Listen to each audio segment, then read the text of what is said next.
Today on the DML News Podcast, you submitted questions to Facebook, and we're going to give you the answers here today on a podcast that is completely 100% unfiltered. Dennis Michael Lynch gives you his word, and he will never let you down. He will always fight for America. The only one who really puts his money where his mouth is Dennis Michael Lynch. Hello, I'm Dennis Michael Lynch, and I thank you for joining me today. Once a week, we ask you to submit your questions to me. We do it on Facebook, and there is no question that is off limits. But there is a recurring theme in the Ask DML podcast. Everybody continues to ask me the same thing. How are we going to ensure there is no cheating? Can Trump really win? Are these polls really real? And we're going to get to your questions in a moment. But I'm going to open up with a quick little messaging here that I think everybody needs to listen to. Yesterday, my monologue was about Ilhan Omar and the dangers that she presents to the United States of America. Despite the fact that two other squad members got their asses handed to them in the primaries, somehow, some way, Ilhan Omar was able to get her victory, locked in, 56% of the vote.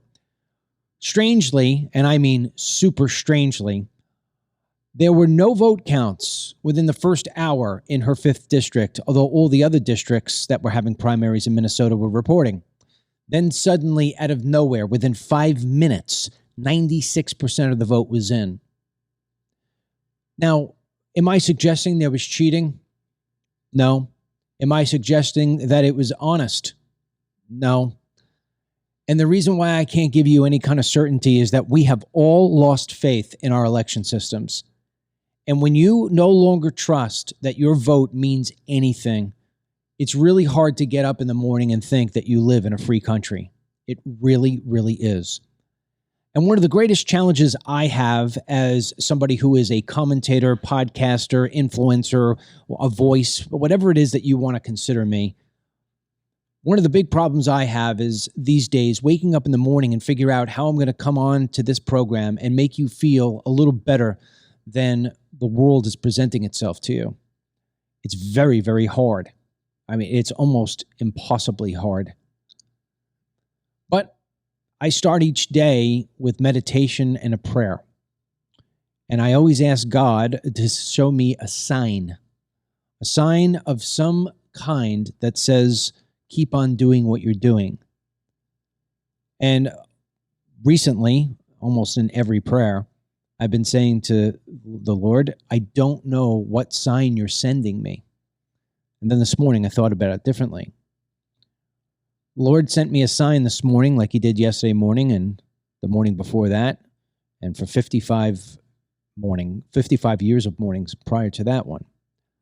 And that is, he gave me the good fortune of opening up my eyes and getting out of bed, having a heartbeat, and being able to live. So yeah, the things that we're looking at and some of the answers I'm going to give you here today are going to be dismal. And you may even hear my dogs bark during this podcast. We have them here at the studio today, and there's thunder and lightning overhead, so they get a little nervous. But at the end of the day, these are good things. These are good problems to have. A worser problem would be that you weren't around. So we have to try to find a silver lining in every single last thing that faces us to the negative. And Lord knows we have a lot of negativity facing us today. So without further ado, I bring on Dennis, who will ask me the first question. First question comes from Mike Vale. Do you think as a whole the U.S. has shifted 5 to 7 points to the right? And could it help President Trump win the popular vote? So I guess Mike is suggesting that there are polls showing that the population in the United States is now leaning more to the right by 5 to 7 points. That's a pretty big spread. There is no poll, Michael, that you can believe in. 0 polls that you can believe in. I'll give you an example of something. This morning, I was looking through different news items, trying to figure out what I would write for the Great American Newsletter, which, by the way, you can register for free at greatamericannewsletter.com. And we send it out every morning, Monday to Friday, and sometimes on weekends. but every single day, Monday to Friday. And I get an incredible amount of people who tell me, I'm no longer getting your newsletter. Now, that would suggest that I took your name off a list that I'm spending a lot of money on trying to build. No. What it is Google and Apple and Yahoo and Hotmail, all these liberal scum try to do everything they can with their AI systems to deflect anything that is remotely pro-Trump and remotely conservative. And that's why you have to be responsible and go look in your trash bin every single day to see if they put it in the trash or in the promotions instead of putting it in your inbox. They make you fight tooth and nail for the basic freedoms and the basic things that you should be able to get as an American citizen. You've got to fight for it. That said, while I was creating the newsletter this morning, I saw an article, and I think it was on The Hill, and thehill.com suggested that a poll is showing that Kamala Harris is neck and neck with Donald Trump in the state of Florida. How can that be? Ron DeSantis won this state by 20 points in the last election without Donald J. Trump's endorsement. I moved from New York to Florida like 500,000 other people did over the last couple of years because I am a conservative and I don't want to live in a liberal state. And I've been an independent my entire life, and I decided to vote, to register as a Republican in this state, so this way I could vote in my primary. There is no way in God's green earth that Kamala Harris has any chance in hell in the state of Florida. So my answer to Michael is that I don't know if it's 5 to 7 points. It shouldn't matter whether people are on the right or the left. It should matter whether or not people care about paying 3 times as much for milk and gasoline and chicken. It should matter whether or not people care about the fact that your state and your city and your town and your country is being overrun by illegal aliens who are allowed in without any sort of background check, health check, or to see whether or not they're on a terrorist list. They should concern themselves about the fact that my DML report today on the newsletter was about the story of a woman in Minnesota, a grandmother of 8 kids. A mother of 8 kids, a grandmother of 18, who was locked down and shut down by Governor, also known as Comrade Tampon Tim, during the COVID pandemic. He let all the big box stores open. He let all the freaking alcohol stores stay open. But little mom and pop shops, they were closed down. And when this grandmother said that she wasn't going to close down because the big stores were open, he went in, he had her arrested, she was thrown in jail for 60 days, fined out the yin-yang, and then had all these legal fees and everything to deal with. Her family was devastated. She had to close her business. She was done. A grandmother, an honest tax-paying businesswoman in the United States of America, is arrested, put behind bars, and fined because she wanted to have the same rights as big donors did.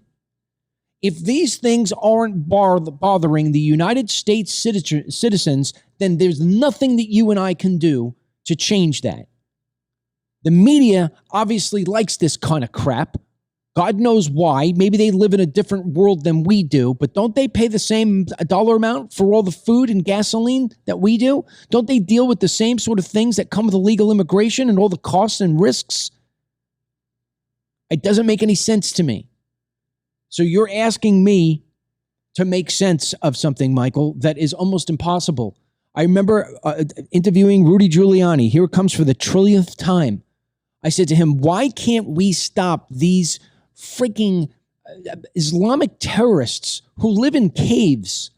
And he said, Dennis, it's easy for us to stop people like organized crime, like John Gotti, because when they commit a crime, they want to get rid of the car. They want to get rid of the body. They want to launder the money. Although we're not criminals ourselves as prosecutors, we could put our minds in the mind of the criminal and say, here's how it is that you get rid of the car parts. Here's how it is that you dump the body. And that's how we could catch them.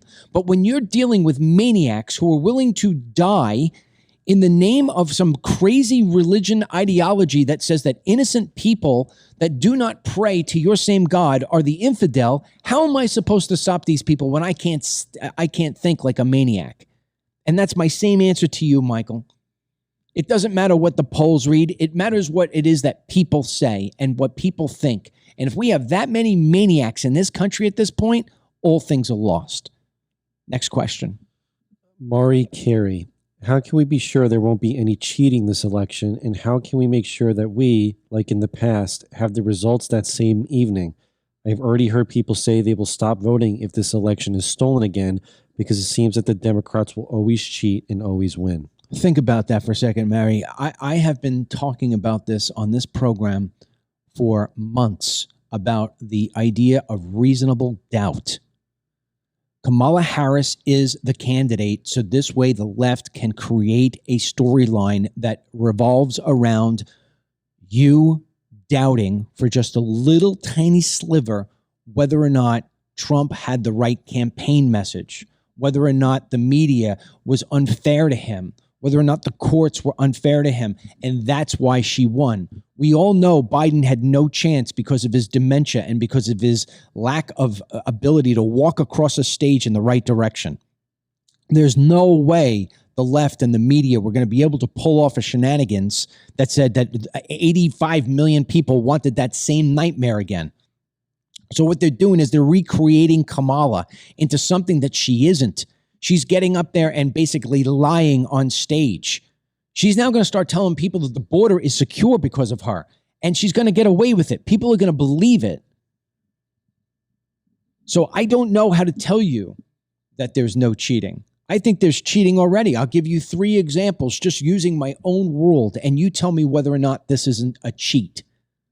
First and foremost, I just told you, my newsletter, which is very informative, can't get out to everybody every single day, despite people signing up for it.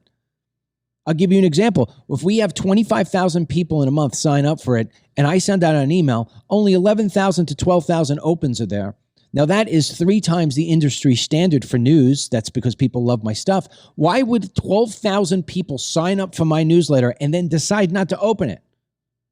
It's because they're getting it thrown into a spam bucket. But every single day, I wound up getting in my inbox emails from Kamala Harris and from Walz and from the Democrats asking me to donate $25. Amazing how it arrives in my inbox all the time and not my spam, despite the fact that Google's been tracking me for 30 years and knows that I'm a freaking full-fledged conservative. That's cheating to me. That's election interference.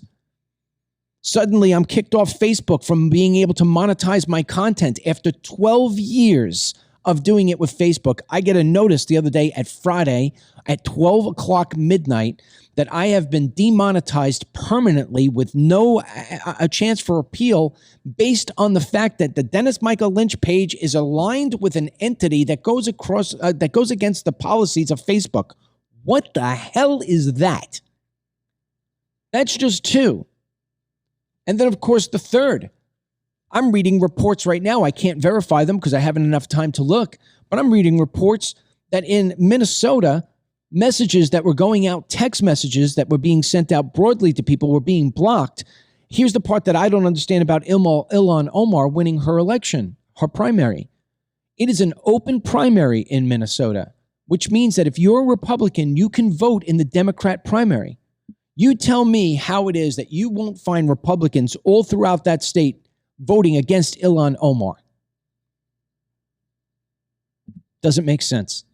So I can't tell you that it's not going to be a cheating fest. I wish I could tell you that it was going to be up and honest. I just don't know. Next.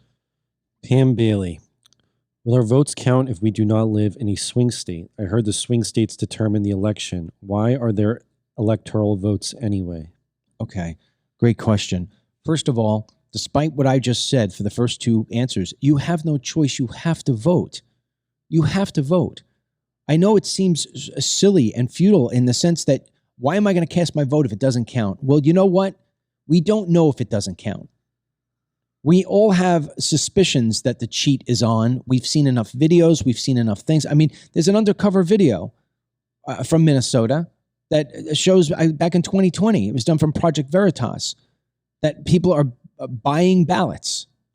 Now, is that enough to sway an election? I don't know. Are there shenanigans in elections? Absolutely, I believe it. There are people that are being arrested all the time for election interference. So we definitely know there's dishonesty in this. But at the same time if you don't cast a vote, then there's no opportunity at all for you to voice at all. You have to go out and vote and expect the worst, but pray for the best. Now, with that in mind, why is there an electoral college? The electoral college was created so this way, big states like California and New York, who have all the population, wouldn't be able to determine the president itself. So the electoral college was meant so this way, somebody in Rhode Island or somebody in Vermont or somebody in a small state, any small state, South Dakota, would have as much influence on an election as a big state would. That's why the electoral college is important. If it wasn't important, then it would come down to Texas, Florida, New York, and California would determine every single election. Everybody else may well stay home. So we need the electoral college. It's a must. And you must go out and vote. That's it. There's no two bits about it. You must go out and vote. If you do not, you're an irresponsible human being. Rhea Carroll Cerna. Should President Trump and Elon Musk do more conversations? I say yes. Yeah, I mean, look, they can do more conversations, for as long as Trump isn't wearing himself thin and wearing himself down, and for as long as he's not getting into these crazy, off-the-cuff, meaningless conversations that are going to come back to hurt him somehow, sure. But here's the problem with this, okay? And this is the problem I had with the conversation with Elon Musk. Elon is brilliant. Trump is brilliant. They're both brilliant. They're both successes, no matter what anybody has to say about them differently. But Elon Musk is not a professional interviewer, all right? And the way that he started off that conversation just, to me, said, this is a spoiled moment. They did an entire analysis of who actually listened in on that thing, and majority of people were young. And if I were Elon Musk, if I would have done that interview, and we did put in a request to the Trump campaign to interview him, I would have gone strictly on policy. I would have shaped that conversation in such a way that it would have forced Trump to give answers, but I would have done it in a way that I knew was ultimately going to help him. So I would have gone along something like this. Hey, welcome to Twitter. I got President Trump here. It's such an honor. Thank you so much. We have millions of people listening all over the world, and therefore we've got to take a look at the first and top most important issue going on for everybody, which is inflation. President Trump, right now inflation's terrible. We know it's terrible because of the policies of the Harris-Biden campaign. Let's not go into how they destroyed it. Let's go into how you're going to fix it. Can you give our listeners right now maybe 2 or 3 different things that you would do immediately to fix the problem of inflation so people have more money in their pocket? Now, Elon Musk didn't do that. And I understand it was supposed to just be like a coffee table conversation, but it hasn't moved the envelope. We haven't seen a poll that says, hey, since that conversation, Trump moved up 3 points. No. So I think conversations with Trump should be more relaxed. They should be more human-like, but they still need to focus in on policy and how Trump is going to wind up helping the everyday average American who really at the end of the day is going to decide this election. Chris Rhodes, do you think Trump will win? Do I think Trump will win?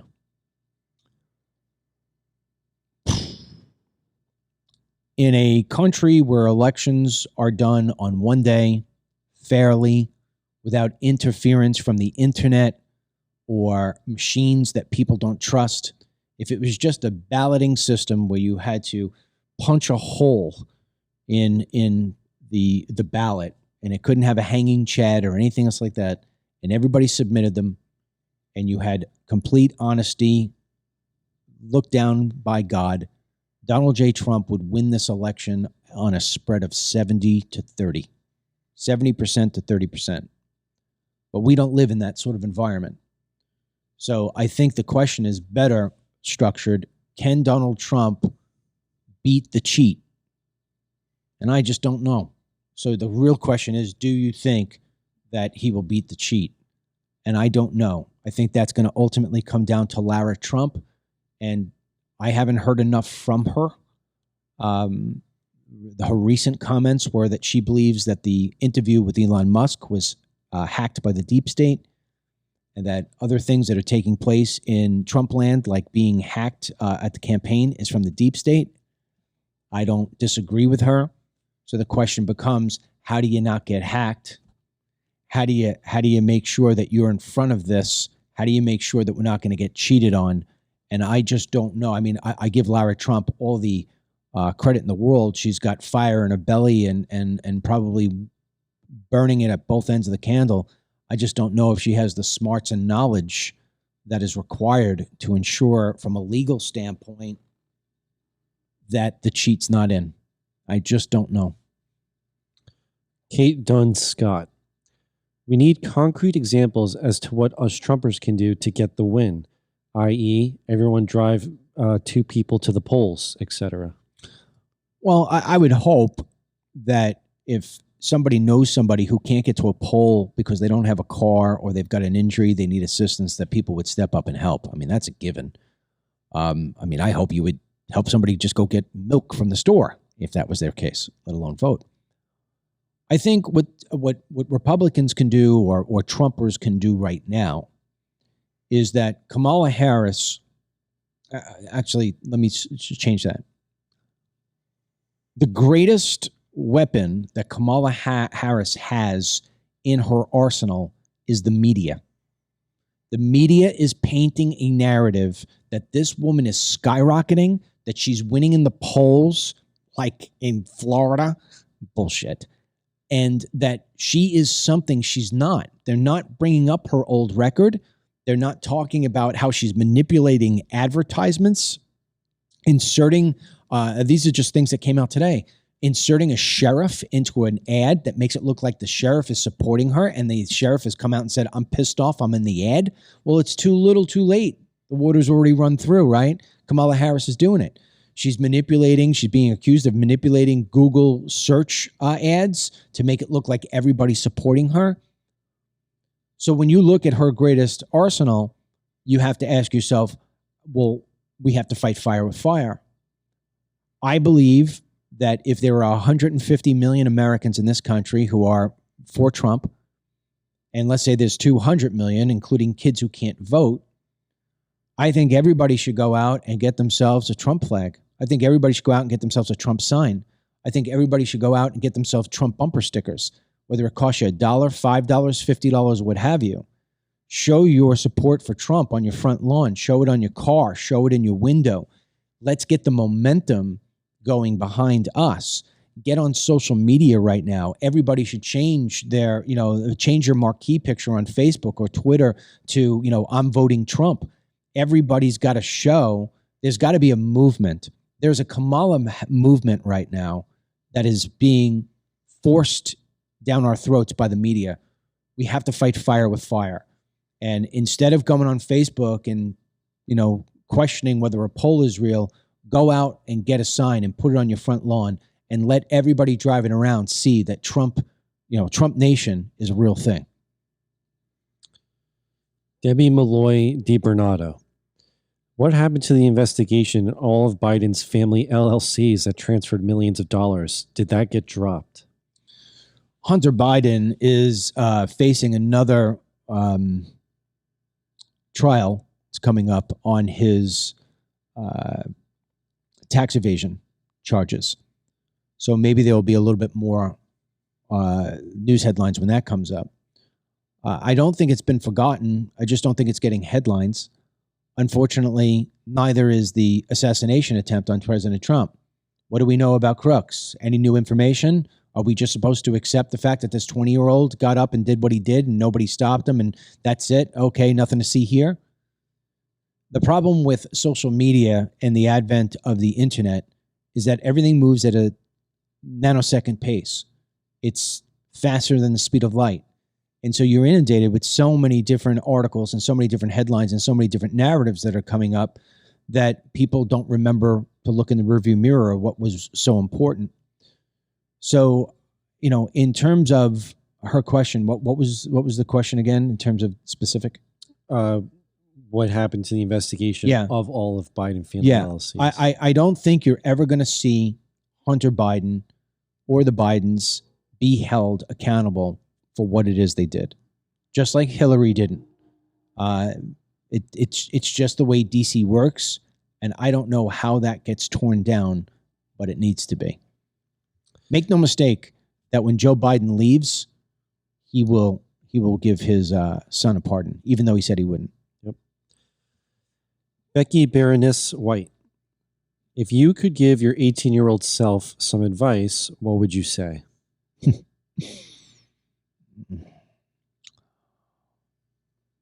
That time is more important than money, and love is more important than hate, and to spend your life living every day as if it's your last, because one day you're certainly going to be right. Aside from those little sort of cliche sayings that everybody has their own version of, if I can do life over again, notwithstanding, it would change. I wouldn't do anything over again if it meant that I didn't have my kids and my wife as they are today. But assuming I could lock that into place, I would have tried much harder at playing the sports that I wanted to play professionally. And then right after that didn't work, if it didn't work, I think I would have gone into politics much earlier. So this way I could have built myself some sort of momentum earlier on and had a chance, because when I look at the country now, I feel guilty. I feel guilty that people like myself who have the gift of, they say a gift of gab. I mean, I have a gift like many other people, like Tucker or anybody else, to be able to convey information in a very easy to absorb, trustworthy way. And, I would have liked to have had this life been more about how I could have improved the country than simply sitting at a microphone. So that would be the advice. But if on a personal level, love hard, play hard, and family is everything. And I that's the way I live. So I don't think I'd really change a thing. Chrissy Kringle, how is Ashley's progress? Our daughter Ashley is making great progress. It's a very painful, slow recovery. Last night, she had me looking up in her nose, and I mean, you could just see, all the healing that's going on with how they had to go do that 4-hour surgery. But hopefully in about another 2 months, this will be behind her and she'll be a normal functioning human being. We can only pray. And I thank everybody for their prayers. And Chrissy, I ask God to bless you for asking how my daughter's doing. Thank you for concern. Jason Oliver, can the United Kingdom really come for us for our Facebook posts? That is the question of the day.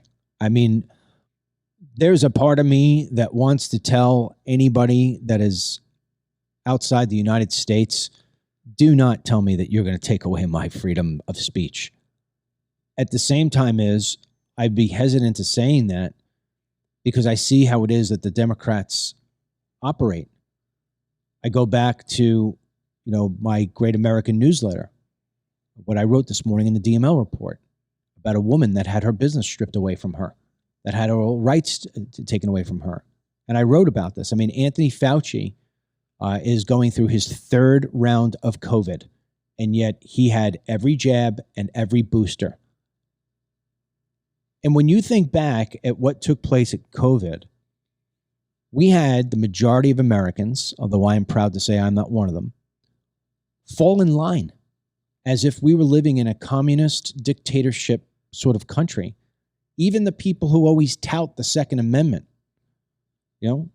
where is anybody pulling out the guns and saying, no, you're not going to take away my business. You're not going to take away my home. You're not going to take away my mother from me. You're not going to tell me I can't go see my wife that I've been married to for 50 years before she dies. We just let our freedoms be stripped for nothing by a little runt of a man who lied to you up and down and told you that you didn't need a mask, then you needed a mask, then you needed a double mask. They never worked. Then he told you that it wasn't from the Wuhan lab, only to find out that he funded the Wuhan lab and that it came from the Wuhan lab. Then a man who told you that if you took a shot that you wouldn't get sick, let alone what happened. You took the shot, you got sick, You wound up going to the hospital and many people died. So we're in this situation where it's like, our freedoms are being taken away from us left and right. And you sit here and you say to yourself, if the Harris-Walz ticket actually takes over the White House, and then you get a threat like that from a foreign country that says, we'll come after you for whatever you write on Facebook or Twitter about what's happening in our nation, about the people in our nation, will come after you and you'll be extradited. You got to start to take them at their word. Because if they're going to say something like that, possibly they know something we don't. So I'd say, yeah, they can. Because the Democrats will allow them to do it, if not help them. Lola Elaine Shireman. Why have the Democrats not come out in droves over being robbed of their right to choose their candidate to run for president?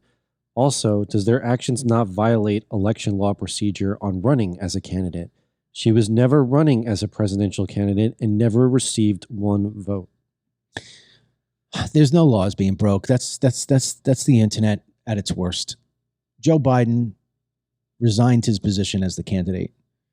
And then, because she was forced in there by Barack Obama and the media, the delegates all gave her the vote, and she is legitimately now the candidate, despite the fact, and that's why we call her the queen.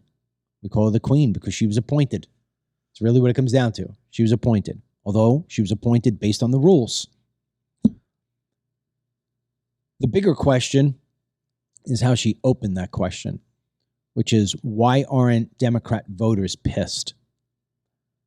Democrat voters aren't mad because their vote was never for Biden, just like their vote is not going to be for Kamala. Their vote is against Trump. And it doesn't matter who it is you put there on the ticket. Their vote is against Trump. And that's the shortest, simplest of answers. Brian Maloney. Do you think Trump should go to local news outlets in the swing states and do interviews to win over independents? First of all, if I were Trump, I would not be going anywhere because there's so little time left. I would not be going anywhere unless it was a swing state. Secondly, I would be doing limited amount of rallies because people are looking at rallies as the same old. And I come up with that because I read the comments that are online. I think the Trump campaign needs something new. They need to throw Kamala off her game. And I would like it. This would be the most creative thing in the world. And I think that he has enough money and enough resources to do it quickly. I'd like to see a series of videos, no joke, 4 videos on every major last topic. So let's just call it I'll do 3, but I think it should be more than this. I think the biggest 3 topics that we have dealing with right now is immigration, World War III, and economic decline here in the country. I think what he should do is have a production of 4, let's just call it 4 short little films that last 5 to 10 minutes on each one of those topics, and he plots it out almost like Yellowstone. He makes it as if it's a miniseries. He uses Hollywood against them. So maybe in the series number 1 on immigration, the first one showcases the problem. The second one showcases how that problem became because of Biden and Harris. The third one is how he fixes it. And the fourth one is what it looks like when he's done with his presidency. And it's a drama. It's a drama. And with all the footage that's out there and just little, music and a little voiceover from Trump and a couple of little appearances on him, it would be so interesting, so different. And people would they'd be looking for the next drop to hit. And I would be spending my money on that big time, because that will get everybody's attention. She wouldn't be able to duplicate it. And, just the drop of the next episode alone would be something that everybody would anticipate, and the buzz would be there, and he would pick it back on his own. That's what I would do. That's the world we live in. You need quick, short, catchy stuff. And I would do it as if it was like a Yellowstone or a Breaking Bad or something else like that. Amy Lynn Cox, do you think early voting will help from them trying to steal the election or increase their chances even more? I know that there are other conservative podcasters who have encouraged people to go out and vote early for the sake of making sure that your vote was cast and that you don't get shut out. God forbid there's some kind of problem on election day. I think that's just people being scared into doing things. It's almost like, I don't remember what it was, but who came up with this, but in 1999, everybody was supposed to be scared that the world was going to blow up and everything was going to stop working when it went year 2000, and nothing happened. So I don't think there's going to be any kind of major catastrophe on election day. If there is, we've got bigger problems than like if a nuke goes off, we got bigger problems than the election. So I don't like early voting because to me, it gives the other team more time to figure out what they have to do to change the votes or alter the votes or come up with manufactured votes. So for me, I'm a big, huge election day person. But I don't know. If you're going to cheat, if you're sworn in on cheating, it doesn't matter whether or not you've got 2 months to cheat or 2 days to cheat. You're going to find a way. And that's a very, very, very sad thing to say, but I don't know. I'm going to vote on election day. That's basically it. Jane Lisa, do you think that the U.S. will turn into a cashless society if the left takes over in November? This really worries me. Abso-freaking-lutely. I have this conversation with my wife all the time. Without getting too long into the answer here, I'll try to summarize where I think things will go if Trump isn't in office and if we just start having Democrat-controlled elections and a country that is Democrat-controlled. First of all, I think you'll see a mass exodus to states. Like I'll give you this. If Kamala Harris wins this election, I think you're going to see a mass exodus to Florida. And I think you'll see a lot of people urge, and I mean urge, Ron DeSantis and the existing legislative body we have right now to make it to where a governor can serve for 4 terms or unlimited terms until they lose. That's the way it was in New York. We had Cuomo forever. And the reason why you want to do that is because we want to have at least somewhere where we can live in the freedom of our own state. Yeah, maybe the country is a freaking damn mess, but at least your own life here in the state of Florida or in the state of Tennessee or whatever other conservative state people move to, there will be a flocking of that sort of thing. That's number one. Number two, going back into the answer about the cashless, where I think things are going long term, especially with AI, is I see the cash already is being burnt away and you're being demanded upon that you have to use credit cards, debit cards, some kind of electronic payment. I'll give you a prime example. I love the boat show down in Palm Beach.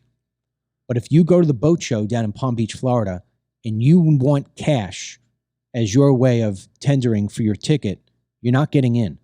You can't use cash for a ticket. You can't use it for a hot dog. You can't use it for a soda. It is a cashless show. So anybody who doesn't have a credit card or a debit card is cut out. It's impossible to function for a lot of people like that. So first stage is everything goes electronic. They can watch everything you do, everything. And then they can restrict things of what you do. And then lastly, it will become an unfair game. And there will be a push to have a moneyless society where the rich people and the poor people are all on even keel. You all get a certain amount of food. You all get a certain amount of place to live. You all get a certain amount of job. And it will wind up being like that. Now, Is it happening in my lifetime? I don't know. Is it happening in your lifetime? Maybe toward the end if you're 80, 90 years old. But we are going to a system, I think, worldwide where the ability to be rich and the ability to be poor is going to be eviscerated. And it will all be everybody's on the same level. And I don't know. I don't know if life becomes even worth living at that point. Pam Turner Foster. How do we get millennials watching news on media rather than voting for whomever offers the biggest bowl of rice? How would you interpret that question? I'm assuming. How do you get kids to stop being Democrats? Yeah, or I'm interpreting it as how do you get.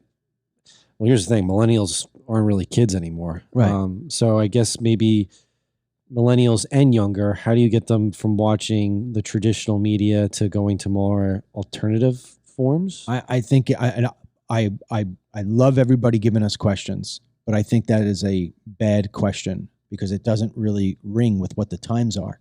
Millennials, Generation X, all these youngsters, if you take from 35 down, I guess that's the best way of saying it, they're not watching traditional news.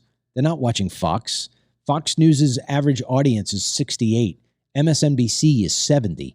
So the older people in this country are watching traditional news because that's what they grew up with. The youngsters are getting their news from Google, Apple, Facebook, Twitter, TikTok, and WhatsApp. So the question becomes, how do you teach a kid or a youngster how to decipher between propaganda and real news? And the only way it is make that kid have to pay for their own bills. Make that person have to pay their bills. And suddenly you watch how it is that these people start to switch. They turn it off. They're like, wait a second. Kamala Harris is I have no money. And that's how it works. We have another one from Pam Turner Foster. Okay. Why can't we abolish swing states, electoral college, and campaign funding? Just go to the polls with identification and vote on paper. No mail-ins, no cheating. Pam, I'm going to tell you something you probably don't like. So there was a decision, Citizens United. Citizens United is the organization through a guy named David Bossie, who I absolutely despise, what was on Trump's team. All right. So maybe you've seen him on Fox News or whatever. I despise him. And I'm not going to get into a reason why. I talk about that on another podcast.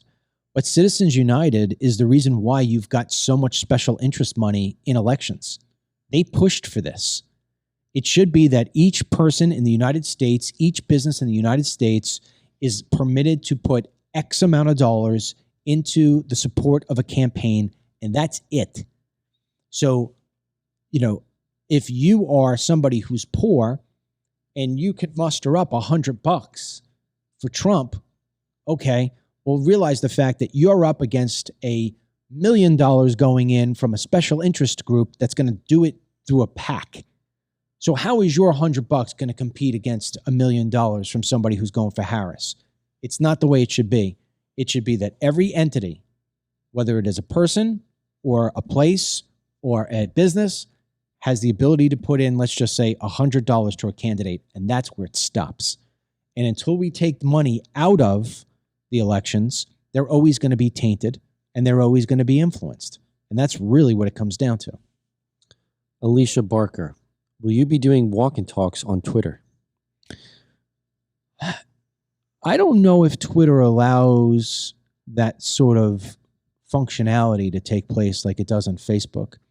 If it does, eventually, yeah, maybe we would start doing that. We are forced at this point, and when I say we, I mean I'm talking about my sons and I. We are forced at this point to rely heavily on you. We can't rely on Facebook anymore. They've demonetized us. We're basically just using this platform of Facebook to promote our own stuff, hoping that we can pull people over to the DML News app. If you don't have the DML News app, please download it for free from the Google Play Store or the Apple App Store. It's the one way you can ensure that you're with us every single day. That's why we opened up Team DML. So this way we could have thousands of members in there, like-minded people who can support us through a membership, $30 or $200. There's 2 different levels. And that's really what keeps us in business at this point. That's the only revenue we have coming in from traditional means that we used to. And, Facebook at this point, to me, is a dying platform. Elon Musk is brilliant. He is creating Twitter/X into something that I think is going to be colossal. He's going to wind up becoming hated as much as Trump is. That's going to be the big story in the years to come about how they're going to try to take down Musk so they could take down X. But we are shifting right after the election when we have a little bit of breathing room. We're going to be shifting all of our money and all of our efforts over to Twitter/X. If you want to follow us on there, it's real simple. My handle is @TrustDML, TRUSTDML, @TrustDML. We just signed up for an account. We got a couple of thousand people following us. Haven't put any energy into it yet, but I'm pretty certain within time we'll have 1 million people on there like we do on Facebook. But that's where the world is going. It's going to X. I think he's going to be the world's movie theater. I think he's going to be the world because look, think about this for a moment, and we end on this. No more questions, right? One more. All right, one more. I'll go quick then. If you are a conservative, I've lived this, I think, more than any other person. If you look at things from a news perspective, you can't get your news out anywhere except for now through Elon Musk. It's the place you got to go, right? Even the UK trying to tell you don't do this, don't do that. If you do that on Twitter, you do that on X. Elon Musk's like, screw you. You're not going to tell us what to do. So that's the place to go if you're a news agency. Okay. If you're a podcast, I can't post things here on Facebook. If I talk about things that they don't like, they rip down your site. I can talk about things as a podcaster on X. So that's first iteration. But the second iteration is something I've lived through for nearly 30 years. I've been a filmmaker. I started in this as a filmmaker. I can't get my films in Hollywood. I can't get my films on the silver screen. I can't get them on Netflix. And I got them on Amazon, but then Amazon changed their tune and they went right along with all the other lefties. So if you're a filmmaker, you have no place to put your film. X is going to wind up becoming a place where they're going to become their own film festival. You watch it, mark it. X will have the X Film Festival. It's coming. And so that's the place where everything's going to be. I was just talking to my accountant yesterday, and he's 66 years old. And he said, hey, he goes, you on Twitter yet? You on X? And I said, yeah, we just opened up something. And I said, he says, yeah, I don't see your stuff anymore. I don't use Facebook. Because he used to see my stuff every day. I said, you don't? He says, no, I stopped that. All I was getting was garbage. Now I go on X and I get what I want to see. I was like, oh, okay. So I think that's the future. Now, the thing with X is like anything else, they're going to limit, if you're following 1,000 people, you can't see every tweet. So you're going to get shut out of what you like, ultimately. It's just an impossibility. That's why it's so important for people to download the DML News app, to become a member of Team DML, because if you do those things, we're not going to be washed out of your life. We're going to be right there on your cell phone. You're going to have our app. You're going to be with us, and we're going to stick together forever. That's why all my members are people that have been with me for 10, 15 years. So we ask you, please, to become a member of Team DML. It's easy. Download the DML News app from the Google Play Store, the Apple App Store, and then on tab 5, just go and become a member for Team DML. You could do it for as low as $30. You never miss a show. You get our weekend shows. You get ad-free news. You get the live chat. It's a lot of stuff there. If we don't have enough members, we're just going to go out of business. It's really what it comes down to. Last question. I'm losing my voice. Sorry, it's from me. Be very quick. Right. If Trump loses in November, technically the Republican Party will still exist, but will the MAGA movement officially die, or will there be someone to carry the torch? Oh, man, that's the hardest question I was asked all day. Well, I don't want to think in terms of Trump losing. That's my first answer. But out of respect to your question, there was a thing called the Tea Party. It was big in 2012, 2013. In fact, Went to a few of their events. you went to a couple of events because they invited me to speak. It was huge. It was a huge movement. And then it wound up dying out. Trump is 78. They've done everything they possibly can to kill him off. If he wins the election, I think the guy who's going to carry the torch clearly would be J.D. Vance. And then you've got others, not only the Trump kids, but you've got others like Ron DeSantis, who has a real place at the table. And you've got, Carrie Lakes, and you've got other people who are actively participating. You've got youngsters like Charlie Kirk and his whole organization. So there's a lot of people that will want to carry that torch. You got people like us, who believe in the tenets of MAGA, if you will. But MAGA is not as big as what I think is America First. I think America First is the bigger message. So you may not have 10 years from now red and white Make America Great Again hats. That may have been a fad, just like the Gadsden flag was representing the Tea Party for a very long time. And it may evolve into something else. But for as long as Americans still have a fight in them, I think the America First agenda will have its place. The concern isn't about who leads it or who what it looks like in terms of a hat. The bigger concern is, do people lose their thirst for freedom? That one woman asked the question that I thought was real powerful earlier on, and it's, what happens if we do lose? And, what happens? Can London come get us?